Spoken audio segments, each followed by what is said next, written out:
Hey there everybody, welcome back to Beacon Pines. This game is cute, creepy, and I'm addicted, okay? I know I've made you watch this over several episodes. I haven't actually stopped. Oh, okay, we're moving. Whoa there, little buddies. You startled me. What in the dickens are you up to in this part of town? We're just helping look for Rolo. Oh, you haven't heard the good news? Rolo showed up safe and sound a bit ago. Really? So where was he? It's funny, really. He's got a little turned around in the woods. They can be disorientating, you know. I'm starting to get that impression. Rolo's at his house now, getting some well-deserved rest. Wow, that's a relief. You two should scurry along before you get lost yourselves. Yeah, come on back. Can't wait to introduce you to Rolo. Oh, that reminds me. Luka, your grandmother was looking for you. She was? She was worried sick. You should march straight home. I guess. Beck, your folks might be getting worried too. I'll walk you home. I need to talk with Nellie about work anyway. Beck glanced toward Luka. I guess all's well that ends well? I'll introduce you to Rolo tomorrow. Sure. Glad he's okay.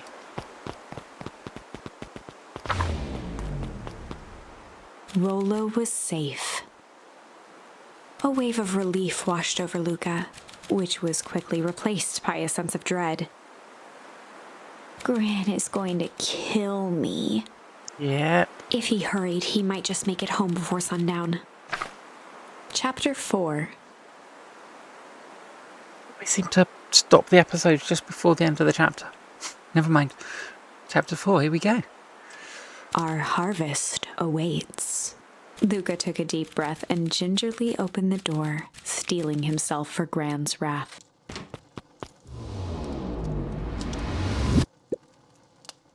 Gran? I'm home. Everything's fine. Gran?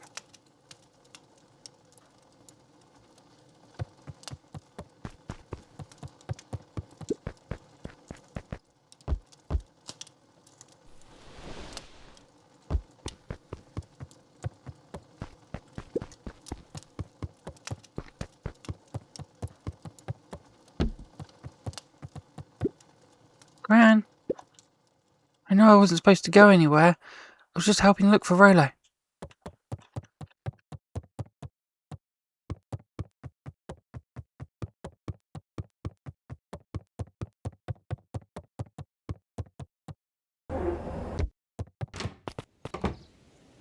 Not out here. Okay. Go look upstairs. Gran? Roxy came over. She was worried about him, so I figured you wouldn't mind if I helped look for him. Turns out Rolo is safe and sound.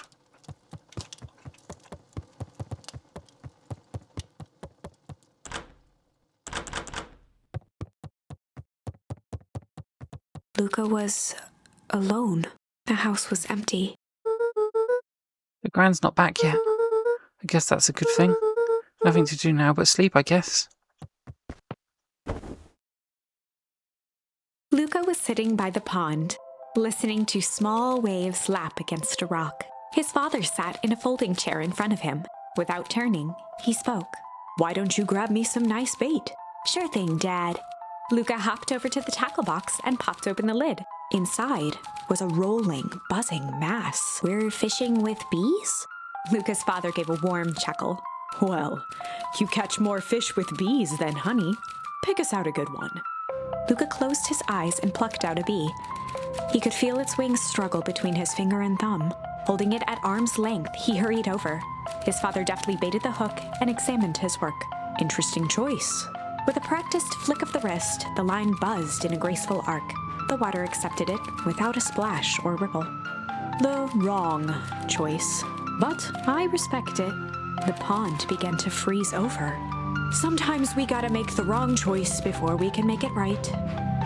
Pallid ice propagated across the still surface with an alarming speed. Luka scrambled back as the ground beneath him turned cold. "Dad, I don't understand." Sorry, kiddo. Understanding isn't always part of the deal. The relentless ice shot through the fishing line toward his father. Dad, look out! His father casually wound the reel. None of it's your fault, you know. Never was. Dad, we have to go! Luka grabbed his father's shoulders, trying to pull him away. Please, you have to run! The ice crackled as it spread across his father's hands. That's the thing about fishing, Luka. His chest began to crystallize. You toss your hook in, and you never know what you're gonna pull out. A shock of searing cold ran up Luka's arms. He gave one last desperate tug. The chair tipped backwards in a single frozen mass. Luka tried to stop the momentum, but it was too late. He watched the icy form of his father slam into the hard ground, shattering into 1,000 pieces that crowded around his feet. Dad, I don't understand. What does all this mean? The gentle rustle of leaves was the only reply. Oh my gosh.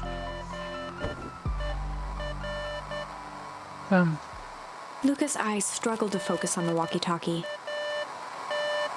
Forget the walkie-talkie, what about the dream? Wow, okay,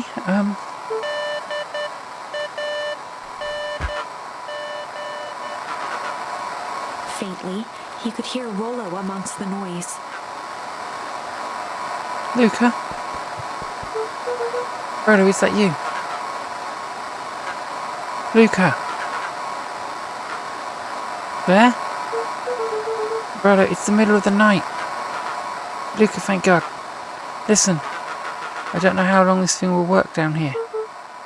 Down here? Rollo's voice was coming through more clearly now, but some words were still just static. Listen to me. Someone grabbed me yesterday. What? The man in the hazmat suit? Took me to some sort of...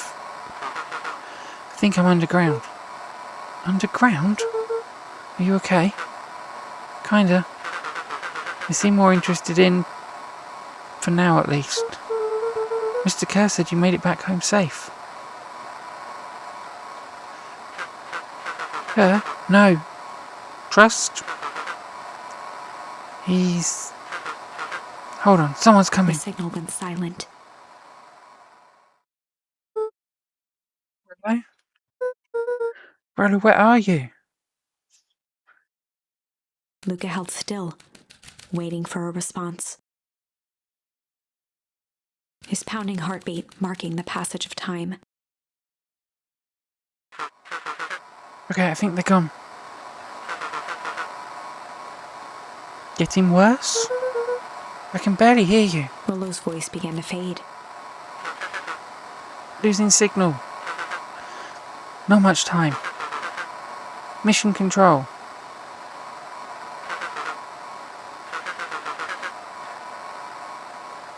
You need to... the treehouse. The treehouse. With that, the signal died for good. What was he trying to say about the treehouse? What's at the treehouse? The antenna. He wants me to use the antenna in the treehouse to get a better signal. Rollo, you're a genius. Luka grabbed the walkie-talkie and sprinted to the treehouse. Hook up the walkie-talkie to the radio in the treehouse. Luka heard a group of footsteps approaching. He dashed behind the bushes to avoid being spotted.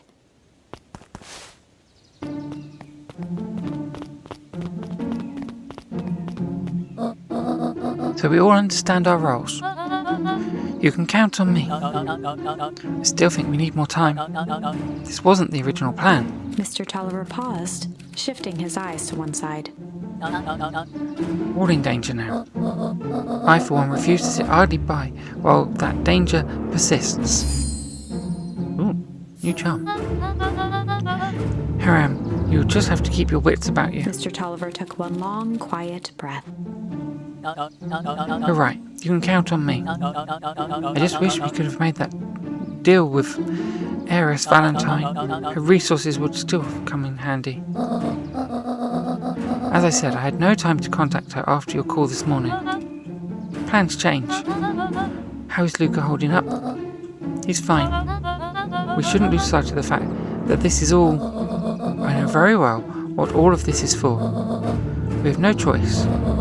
Operation Sparkplug has a new objective. Are we in agreement? The three shared a determined look. Good. We'll reconvene after the festival.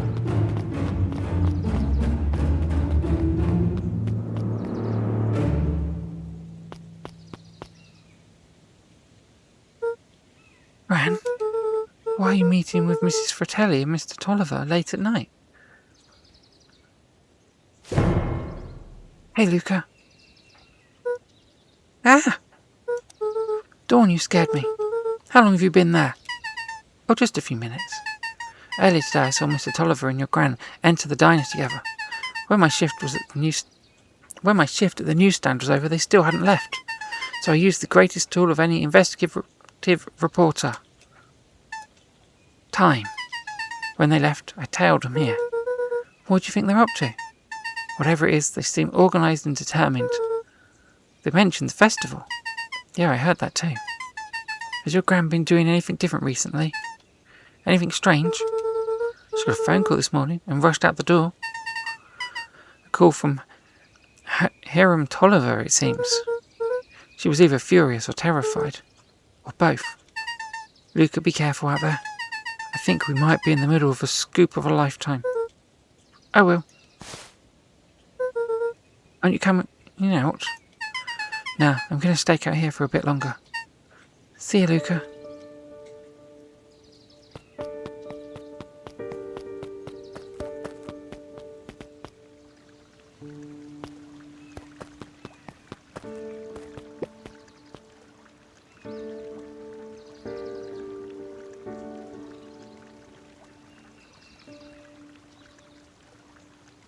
Oh. What, it might do something? I did it. They changed the sign. Splendid. Did anyone see you? I don't believe so. You were right. It was simple enough to rearrange the letters. Odd choice for a prank, though. In situations such as these, odd is good. The two boys shared a mischievous grin. Can't wait for everyone to see the big reveal. It should be quite memorable. Let's make ourselves scarce for now.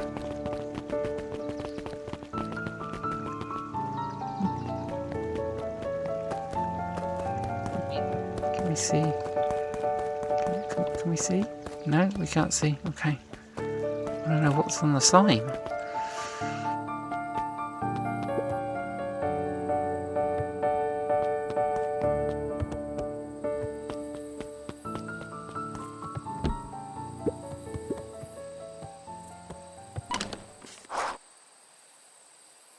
Okay. Rolo, are you there? At the treehouse now, Rolo. Mr. Kerr said you were all right. What happened out there? Hang it, Rolo, where are you?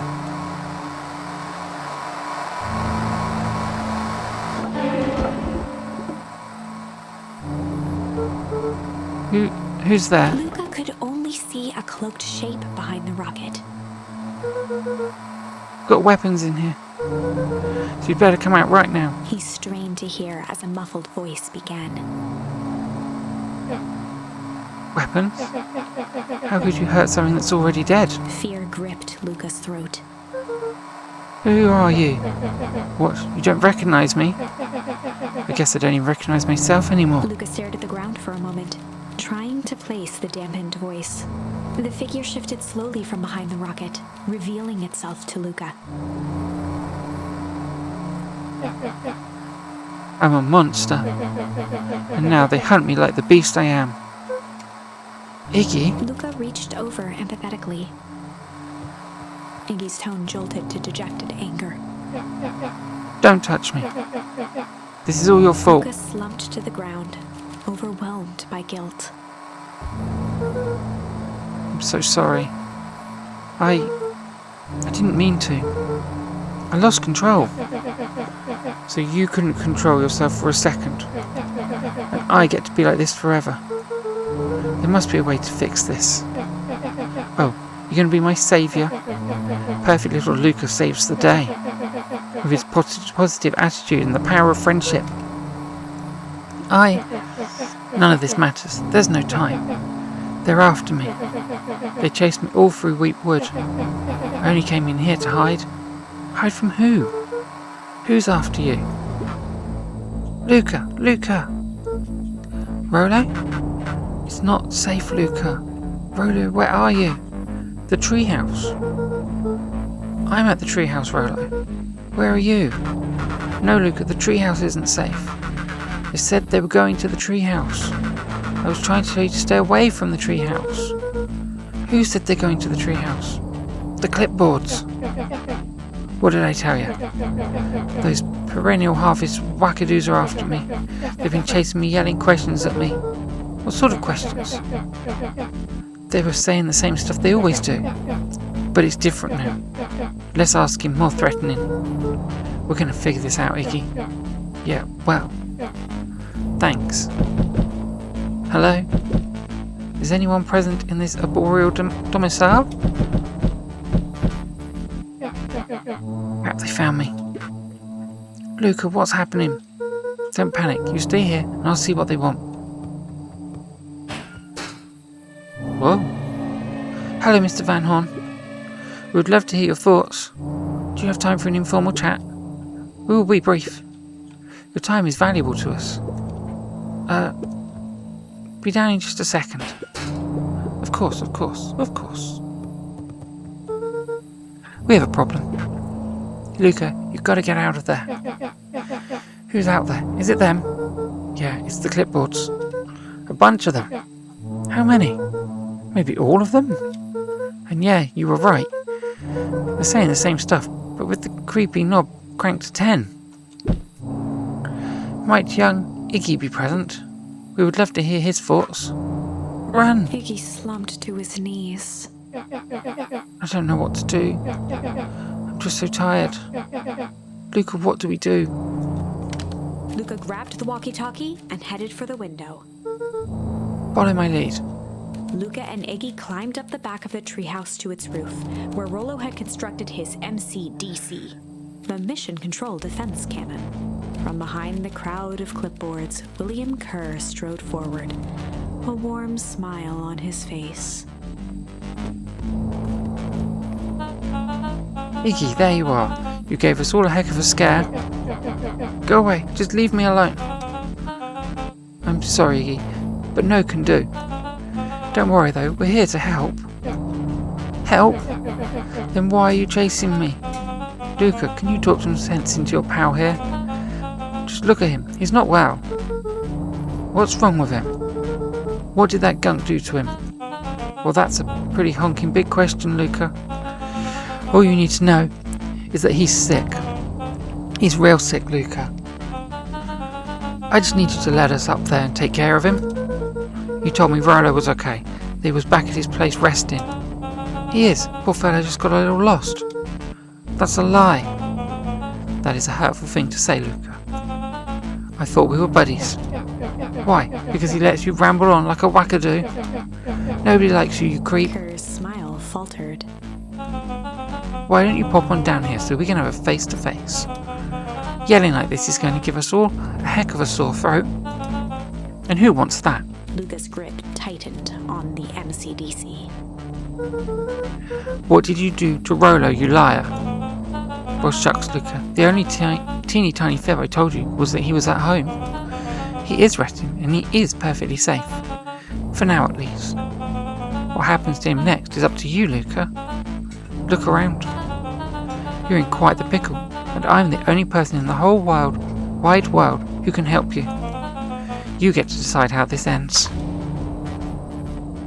Luka's mind raced. He was caught in a trap. What do you do when there's no hope? Iggy wiped his cheeks with a sleeve. What are you gonna do, Luka? Luka drew himself up and decided to take the only option they had left. Fight, yeah, that's the only one we've got. Luka drew himself up and decided to take the only option they had left.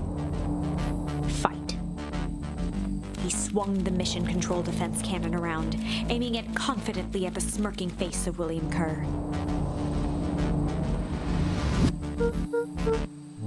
Hey, Mr. Kerr. Luka summoned his most insolent demeanor. Rolo sends his regards. Hey, that was uncalled for. More than a little rude. And just plain unsanitary. Luka, I really did think we were good pals. What a shame that it has come to this. Kerr turned his back on the two boys. End this. With a nonchalant wave of the hand, he made his exit. As the clipboards began to slowly advance on the treehouse, Luka looked to Iggy with resignation in his eyes. The end. Oh. Again? That escalated quickly. Maybe discretion was the better part of valor here. Let's put a pin in this for now.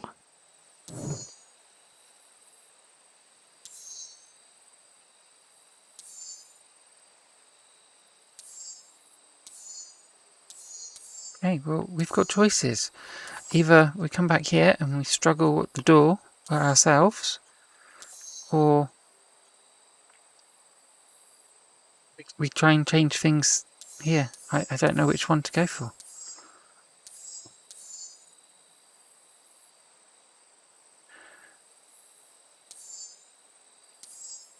I feel like this is... Let's do this. We're exploring this branch at the moment, so let's do this one. Well, time to bust out the tickles. Hey Tish, want to see something cool? Yep. Check it. Beck lunged forward and began to tickle under Tish's arms.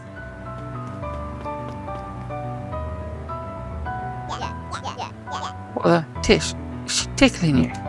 Yup. Hey up. Hey up. Tears began to form in Tish's eyes as she gasped for breath between gales of laughter. Yep. Beck redoubled her efforts until Tish finally had had enough. What just happened? She seems nice.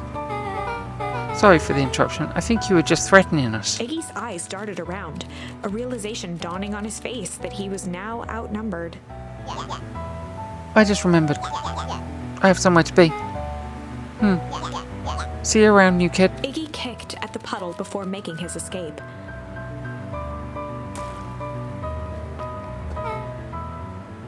Whoa. What a little creep.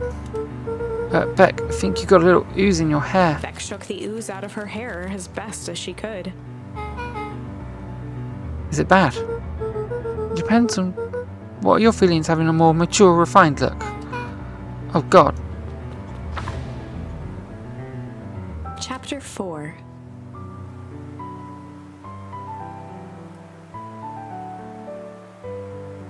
The best policy. Right. Well, I mean, this is getting confusing now because didn't we just have a different chapter 4? So, yeah, it's... Luka paused for a moment, Well, catching carry on. his breath. He'd only just met Beck, and somehow he already managed to drag her into this mess. Hopefully he could make it up to her. But finding Rollo was his primary concern.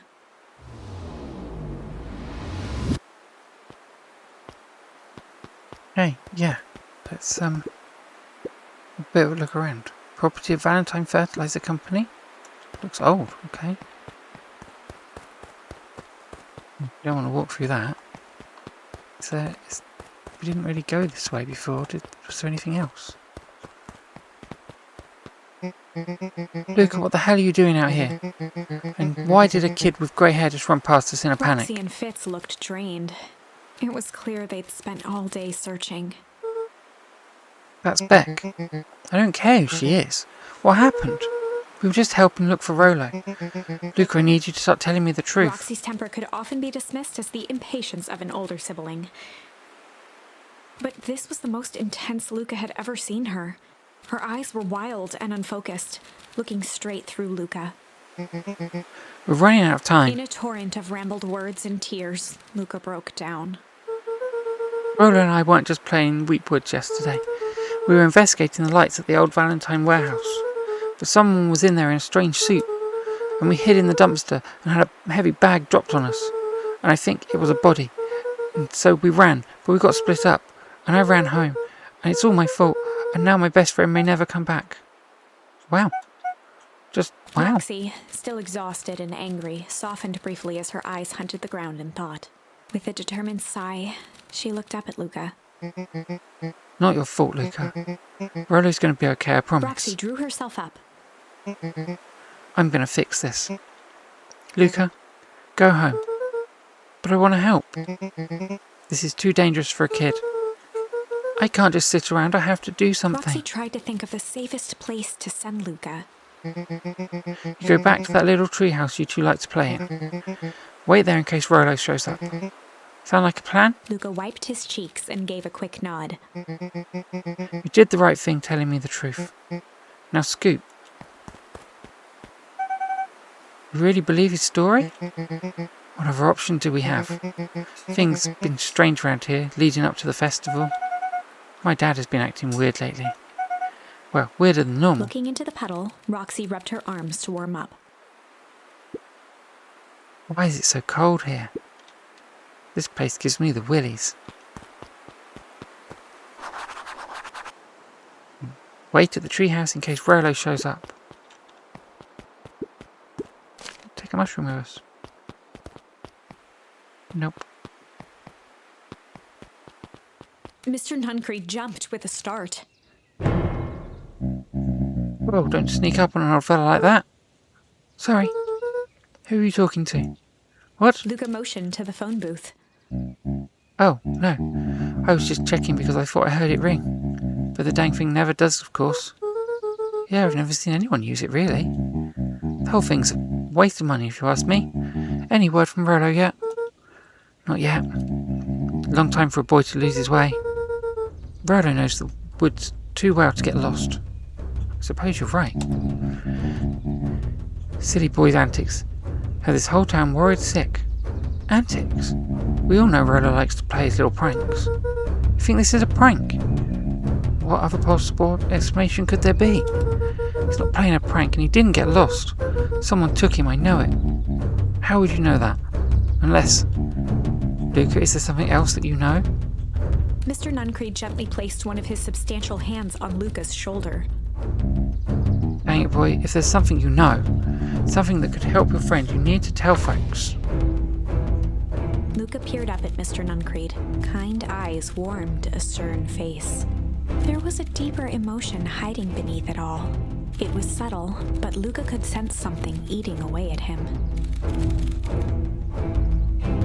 There was a shame. Okay, shame left. There was a shame lurking behind those eyes.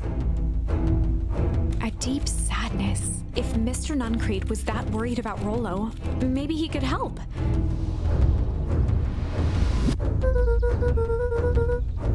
Yesterday, Rolo and I were messing around at the old Valentine warehouse. Mr. Nuncreed raised an eyebrow. Both of you. You were with Rolo when you went missing.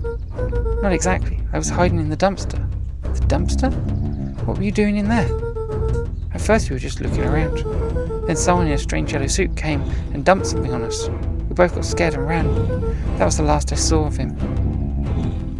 You got scared by some garbage? Well, that's why you don't go skulking in someone's dumpster.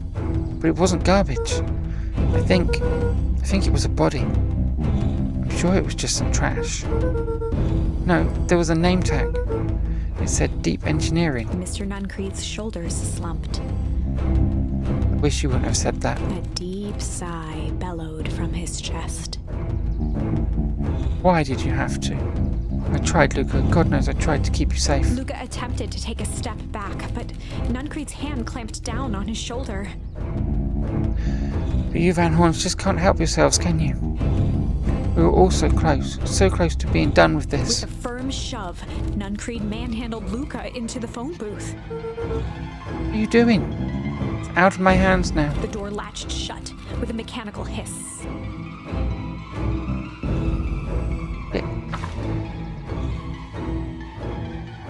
As Luka pounded the glass, the floor dropped from under his feet. The inside of the phone booth was now a loose capsule plummeting at gravity's whim. Luka winced and pressed his hands to the walls. As he braced for impact, the capsule hurried to a surprisingly smooth stop.